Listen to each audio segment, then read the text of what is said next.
राधे कृष्ण आसमली मुई बिजी को आजिका नुआ भिडियो रे स्वागत करुचे। ये मार्गशीर मासर गुरुवार समस्त को मार्गशीर मासर गुरुवार उपलक्षे अनेक अनेक शुभेच्छा। आज मुई पूरा प्योर भेज तरकारी गुटे बनामी आपण मन को रेसिपी शेयर करमी।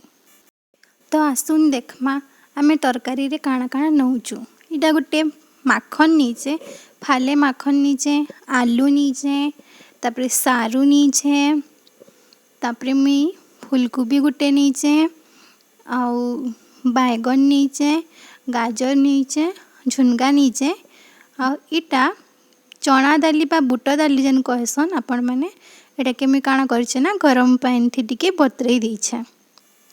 गरम पानी थी बतराले सेटा भल से सिझी पारसी कोन तो इरा देखुन मुई सबके पनीपरिया के धुई धुई करी काटी देछे।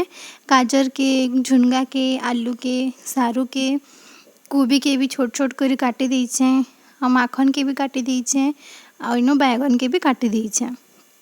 आपण माने परिवार क्वांटिटी आपनकर हिसाब रे नेबे। मुई इनो काना करिछे प्रेशर कुकर रे टिक्के मात्र पानी नीचे काजे कि परिबा माने सिझले पानी बाहरसी आपे आपे तो बहुत कम परिमाण रे पानी नेबे।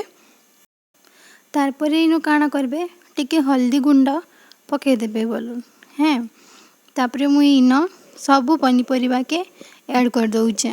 कोबी के ऐड कर दउछे तापरे सारू के ऐड कर दउछे। जा जा पनीपरिया काटितिली गाजर झुनगा आलू माखन बैगन जा जहाँ पनीपरिया काटितिली सबु के ऐड कर देमी इनो। आपण मन को तरकारी बनाबार लगी ना बटा मसला दरकार पड़बा आ प्याज लहसुन तो आम हेन्ते ही गुरुवार दिन नाई लगाऊँ आ शुद्ध पूरा सात्विक तरकारी कम सामान रे बनी जिबा। एटा प्रेशर कुकर में सीटी लगे तमा बेसी नहीं प्रेशर रे गुटे सीटी मारमा आ आपनकर प्रेशर अनुसार आपन दुईटा सीटी भी दे पारबे। इनो मुई तेल नहीं जाइछे 2 रु 3 चम्मच तापरे 5 फुटन दे दोछे। एथिरे 5 फुटन सूखा मिर्चा दे दोछे मैसिंगा पत्तर एरा देखुन टमाटर जुड़े के बिलेई करी दे दोछे आ टमाटर टा बिलबार तकर हमें ताके हेई देमा। आ इनो टमाटर देख बिली गलान इनु खाली मी जीरा पाउडर देइछे। आपण माने खाली जीरा पाउडर देकरी भी कले सेटा बहुत बढ़िया लागबा। मीनू गरम मसला टिके दे दोछे जेनटा के टेस्ट बढ़ाबा।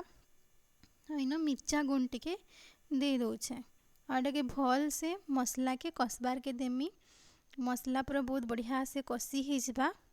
तार परे हमें इनु का करमा ना जेन पनीपरिया सिझे थिला देखुन प्रेशर कुकर रे एंदा दिसछे दुईटा सीटी देछे फिर भी सेटा बिली नहीं देखुन एतकी लेवल पनीपरिया जेनता सिझबा आ बेसी सिझी गले गेदगेथा हो जिबा।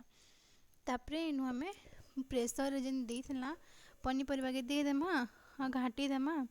इनु देखुन मुई धनिया पत्तर टिके ऐड कर दउछे जेनटा कि फ्लेवर के बढ़ावा। आ देखुन हमर तरकारी केते सुंदर देखा जाउछे जी। आपण मैंने जितकी पैन रखबे कि सुखा सुखा अटे देबे आपनकर हिसाब आ देखुन केते सुंदर और टेस्टी भी थिला तरकारी। मुई तरकारी सिझाला बेले नून ऐड कर देथिली। ई रेसिपी के ट्राई करबे लाइक शेयर सब्सक्राइब कर देबे आ केनता लागला जे मते कमेंट करी जणाबे।